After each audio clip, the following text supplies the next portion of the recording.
dapat bersama-sama dalam surau ini untuk salat Jumat pada minggu ini untuk mengetahui tuan-tuan jumlah kenaikan yang diberi cuma 10 orang sahaja. Minggu lepas 40 termasuk ahli contoh kuasa, minggu ini 50 termasuk ahli contoh kuasa. Jadi yang didapat 3 malam tadi dan 24 besok kami dapat berita itu. Jadi saya baru yang surau tak bersama-sama. Masih lagi kami terpaksa menapis dan membagi-bagikan ruang untuk orang lain untuk salat Jumat. Jadi yang ada minggu ni kami minta minggu depan, dan yang WOI yang datang saja kalau minggu ni datang salat adalah 2,000. Jadi pihak kami tak nak bekerjasama sangat buat macam Ubudiah cukup 50 tutup. Itu arahan yang kami terima. Yang kedua, tolong pastikan anda sihat walaupun ada WOI. Jadi bila anda sejahtera itu, bila anda didapati dalam sejahtera itu akan melibatkan surau. Bila akan melibatkan surau akan ditutup. Itu mesti. Jadi kalau nasib tak sihat, janganlah cuba-cuba nasib nak datang. Duduklah di rumah. Hari ini kemungkinan kami di Jakarta buka sikit pada orang ini. Kemungkinan sekali-sekali kami kita tegak. Saya minta maaf bagi tuan-tuan bosan.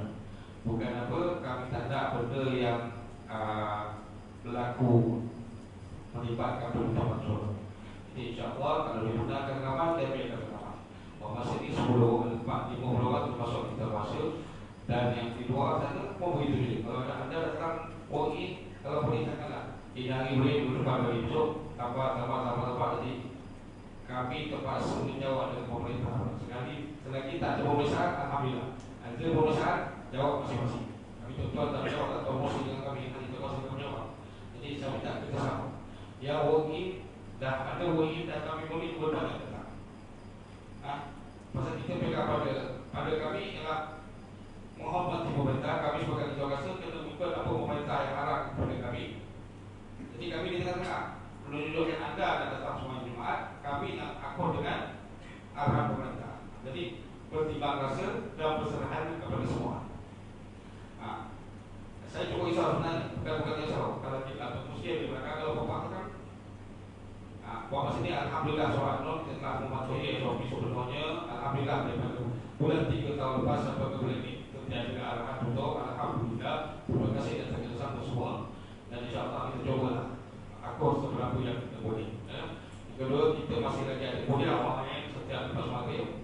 Tuan-tuan boleh dapatkan kuliah online setiap lepas maghrib dengan Facebook Surau An-Nur. Ketiga, malam ni ada forum pertandingan ajuan FPP online. Tuan-tuan boleh dapatkan bersama maklumat FPP dengan malam ni online Facebook FPP video. Jadi ada kuliah online pada malam ni. Jadi dan pada ahli karya, kalau ada yang jirat-jirat COVID perlu maklumkan kepada saya atau FPP terus. Ya, pasal masih lagi masyarakat malam, masih lagi ada lagi yang kita dapat maklumat yang ada kuarantin dalam rumah dan ada yang kuarantin dalam hospital. Artinya kata saya resmi ahli karya jalan Surau yang berada di Surau An-Nur. Jadi tolong maklumkan kepada saya atau tuan jamin FPP video kita untuk diberi bantuan khas yang ada dikeluarkan oleh FPC atau yang di Selangor. Jadi yang ada kuarantin, kalau kuarantin jarak apa ni yang kuning ke dalam sejahtera, tolong dengan ambil yang kuning, tolong yang ambil yang gunakan hijau saja. InsyaAllah sama-sama kita doa supaya kita selamat dan ditambahkan doa pada masa yang akan datang insyaAllah. Jadi segala bantuan yang resmi untuk kita sama-sama ibaratkan surau An-Nur dari masa itu insyaAllah.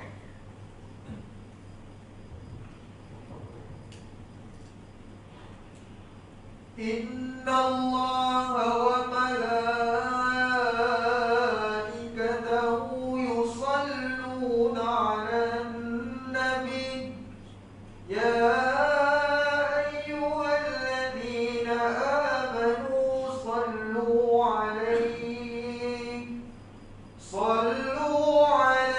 wa sallimu taslima.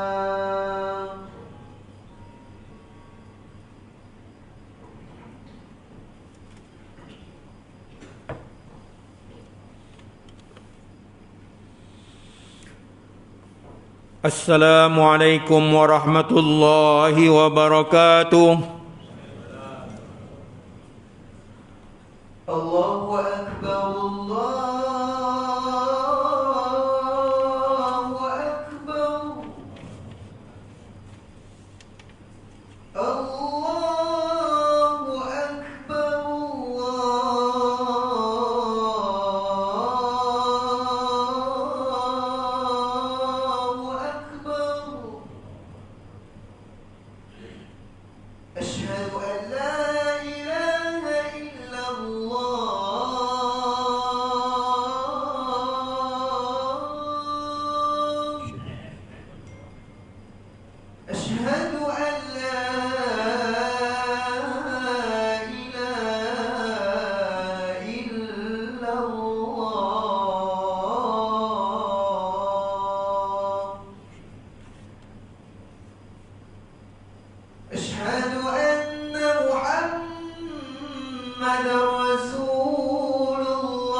Allahu Akbar, Allahu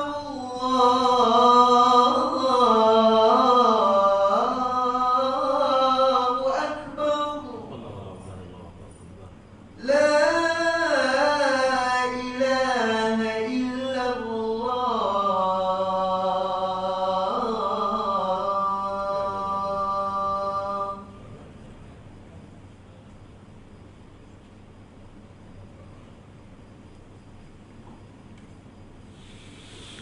الحمد لله القائل وما آتاكم الرسول فخذوه وما نهاكم عنه فانتهوا واتقوا الله إن الله شديد العقاب أشهد أن لا إله إلا الله وحده لا شريك له وأشهد أن محمدا عبده ورسوله اللهم صل وسلم على سيدنا محمد وعلى آله وأصحابه أجمعين أما بعد فيا أيها المسلمون اتقوا الله أوصيكم وإياي بتقوى الله فقد فاز المتقون قال الله تعالى يا أيها الذين آمنوا اتقوا الله حق تقاته ولا تموتن إلا وأنتم مسلمون.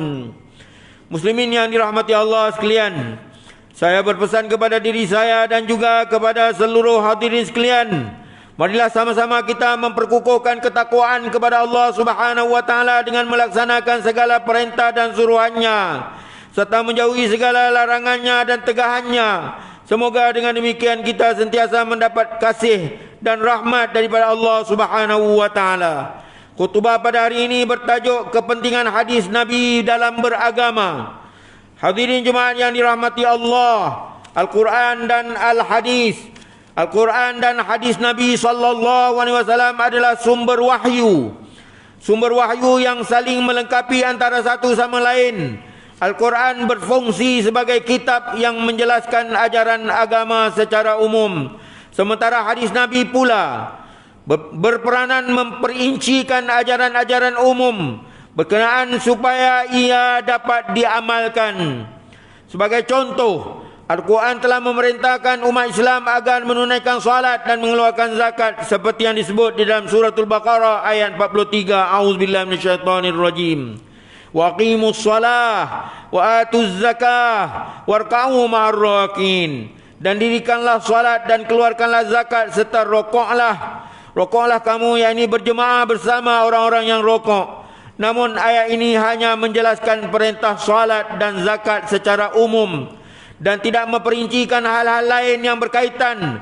Maka disinilah datangnya peranan hadis-hadis Nabi. Hadis-hadis Nabi SAW yang memperincikan jenis-jenis salat yang wajib dan yang sunat, menjelaskan waktu salat dan bilangan rakaat, mengajarkan bacaan-bacaan tertentu ketika berdiri, rokok, i'tidal, duduk dan sujud, menghuraikan syarat sah salat, perkara-perkara yang membatalkan salat dan sebagainya. Demikian juga dengan ibadat zakat. Hadis-hadis Nabi berfungsi menghuraikan jenis-jenis harta yang wajib dizakatkan, menjelaskan kadar minimum yang menjadikan sesuatu harta itu wajib dizakatkan, memperincikan kadar-kadar zakat seperti 2.5%, 1/10, 1/20 dan sebagainya dari harta-harta tertentu. Semua perincian ini tidak akan diketahui andainya tidak ada hadis Nabi yang memberikan penjelasan lanjut.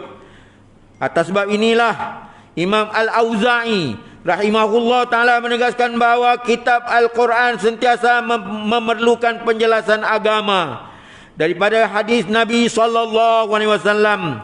Demikian juga Imam Ahmad menjelaskan bahawa sunnah-sunnah Nabi berfungsi sebagai menjelaskan dan mentafsirkan kepada ayat-ayat Al-Quran yang umum tanpa hadis Nabi. Banyak ajaran agama tidak dapat difahami dan dilaksanakan dengan betul. Malah Imam Asy-Syafi'i di dalam kitab Ar-Risalah juga berkata, seandainya tidak ada keterangan dari hadis-hadis Rasulullah SAW, kita tentu tidak tahu bagaimana melaksanakan sesuatu ibadah. Justru mengikut hadis-hadis Nabi SAW, hakikatnya ia adalah mengikut perintah Allah SWT juga. Hal ini telah ditegaskan dalam suratul Nisa ayat 80. Man yuti'ir rasul faqad ata Allah. Sesiapa yang mentaati Rasul, sesungguhnya dia telah mentaati Allah juga. Muslimin yang dirahmati Allah, yang dirahmati oleh Allah sekalian, para ulama telah menjelaskan bahawa hubungan hadis dengan Al-Quran berlaku dalam 3 bentuk. Pertama, hadis Nabi SAW berperanan sebagai mengukuhkan perkara-perkara yang sudah ada dalam Al-Quran, seperti kewajipan mempercayai rukun iman, larangan mensyirikkan Allah, kewajipan menunaikan salat, berpuasa di bulan Ramadan, melaksanakan haji, tegahan menderhaka kepada kedua ibu bapa, keharusan berjual beli dan sebagainya. Pengulangan isu yang sama di dalam hadis Nabi adalah sebagai pengukuhan terhadap apa yang sudah disebut di dalam Al-Quran. Yang kedua, hadis Nabi SAW berfungsi memperincikan ayat-ayat Al-Quran yang umum dan mutlak, seperti menghuraikan kaifiat bagaimana melaksanakan salat, bagaimana melaksanakan puasa, berzakat, menjelaskan jenis jual beli yang dibenarkan dan yang diharamkan, menghuraikan bentuk riba dan seumpamanya. Perkara-perkara seumpama ini tidak akan dapat difahami melainkan dengan merujuk kepada huraian Nabi dalam hadis-hadisnya. Yang ketiga, hadis Nabi SAW juga menjelaskan perkara-perkara yang tidak pernah disebut oleh Al-Quran, sama ada dalam bentuk mewajibkan, mengharamkan atau mengharuskan sesuatu perkara, seperti mengharamkan pemakaian emas dan sutra kepada kaum lelaki, menegah memakan haiwan-haiwan yang bertaring dan berkuku tajam, keharusan kontrak perniagaan tertentu seperti kontrak pelaburan, perkongsian untung rugi dan sebagainya. Perkara-perkara ini tidak disentuh di dalam Al-Quran, namun hadis-hadis Nabi berperanan memberikan maklumat tambahan kepada manusia. Ketiga-tiga hubungan ini menunjukkan betapa umat Islam wajib memahami agama Islam melalui Al-Quran dan hadis. Namun golongan yang menolak hadis berpendapat cukuplah Al-Quran sebagai rujukan dan tidak perlu ditokok tambah lagi dengan hadis-hadis Nabi SAW.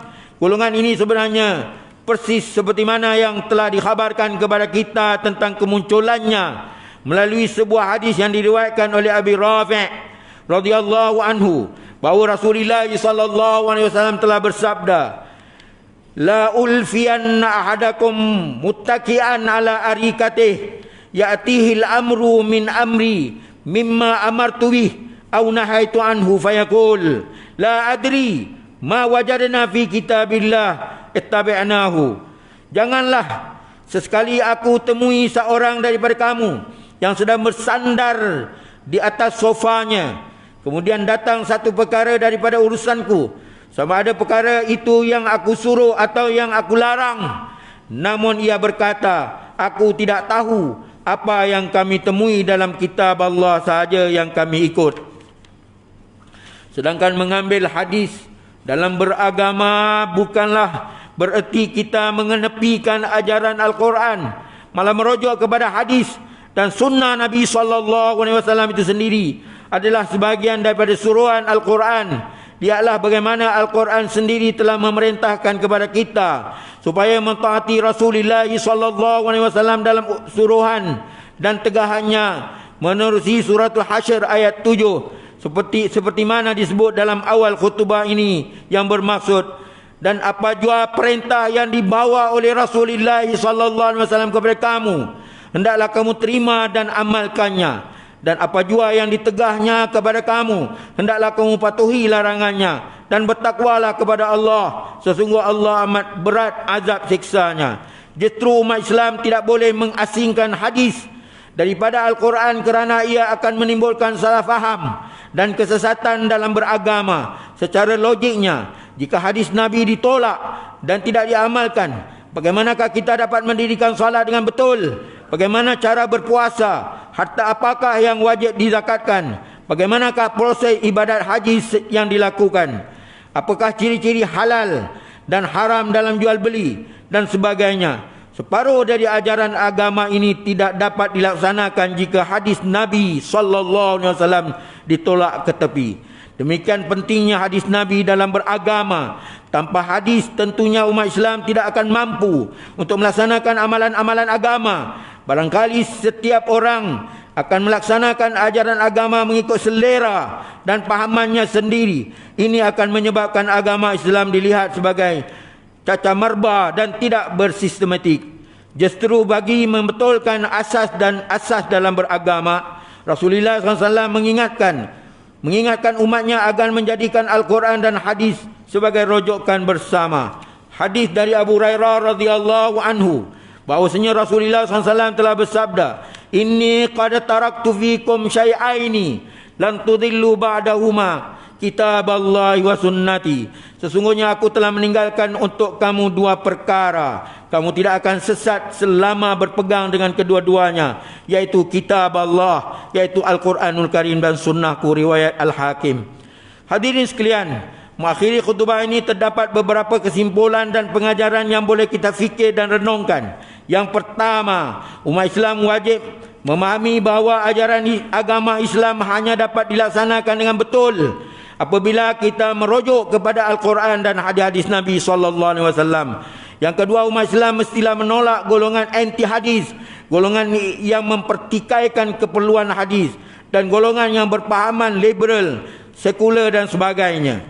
Yang ketiga, umat Islam wajib menyedari bahawa menolak hadis dalam beragama akan menyebabkan ketimpangan dalam amalan, kesesatan dalam memahami ajaran Islam, dan menyebabkan amalan kita tidak diterima di sisi Allah Subhanahu wa taala. A'udzubillahi minasyaitonir rajim. La taj'alu du'a ar-rasul bainakum La taj'alu du'a ar-rasul bainakum ka du'a ba'dikum ba'dha. Qad ya'lamullahu alladhina yatasallalu minkum liwadha. Falyahdharil ladhina yukhalifuna an amrih an tusibahum fitnatun aw yusibahum adzabun alim. Janganlah kamu jadikan seruan atau panggilan Rasulullah SAW di antara kamu seperti seruan atau panggilan sesama kamu. Sesungguhnya Allah mengetahui orang-orang yang di antara kamu yang menarik diri keluar dari majlis Nabi secara berselindung dan bersembunyi. Oleh itu hendaklah mereka yang mengingkari perintahnya beringat serta berjaga-jaga, jangan mereka ditimpa bala bencana atau ditimpa azab seksa yang tidak terperi sakitnya. Surah An-Nur ayat 63. Barakallahu li wa lakum fil Qur'anil azim wa nafa'ani wa iyyakum bima fihi minal ayati wa dzikril hakim wa taqabbala minni wa minkum tilawatah innahu was-sami'ul alim. Aqulu qawli hadza wa astaghfirullahal azim li wa lakum wa lisairil muslimina wal muslimat fastaghfiruh innahu wal ghafurur rahim.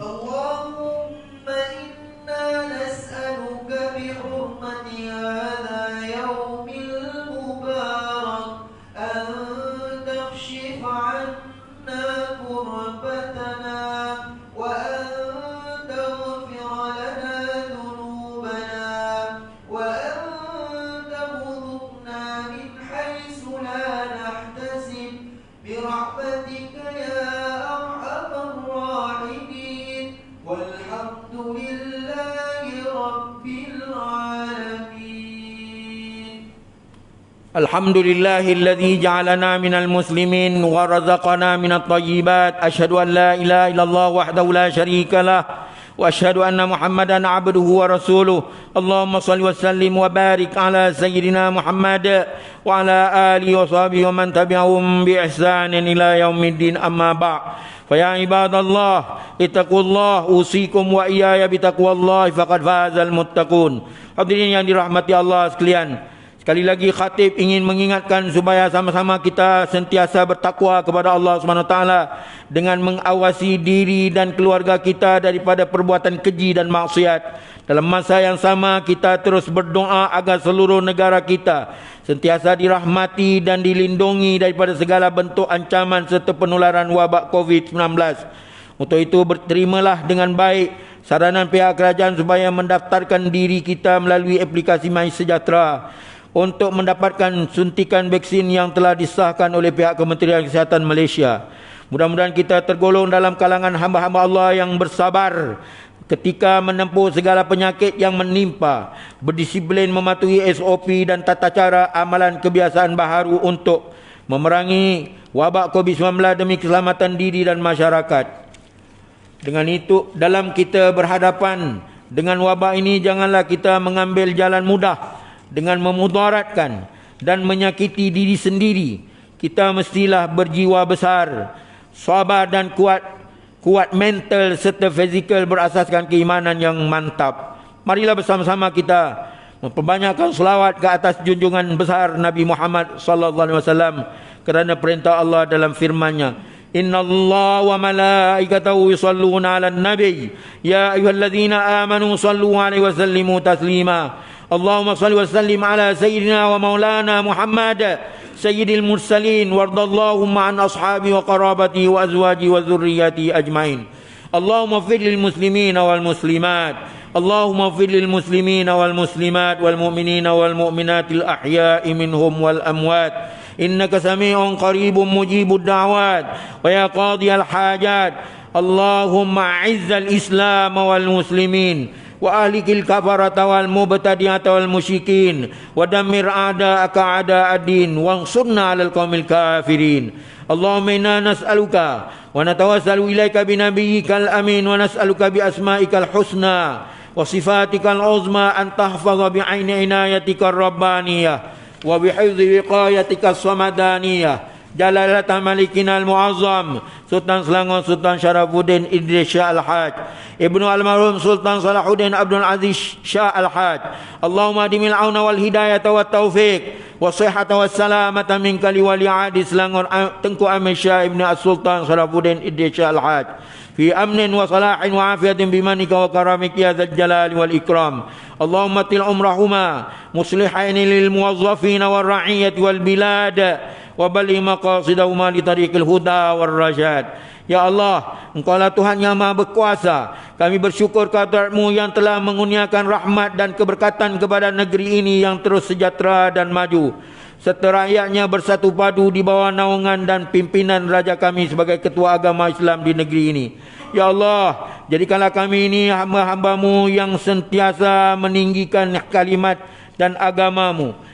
Hindarilah kami dari kelompok dan golongan yang suka mencela, mencaci dan menghina agama-Mu.